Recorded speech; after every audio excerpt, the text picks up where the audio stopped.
Kawan-kawan,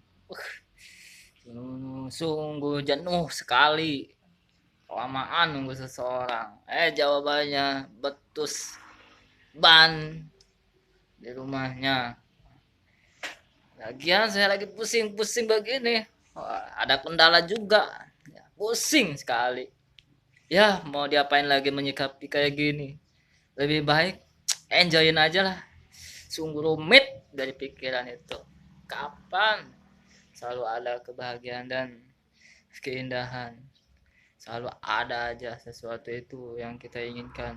Kendala selalu menghampiri kita semua.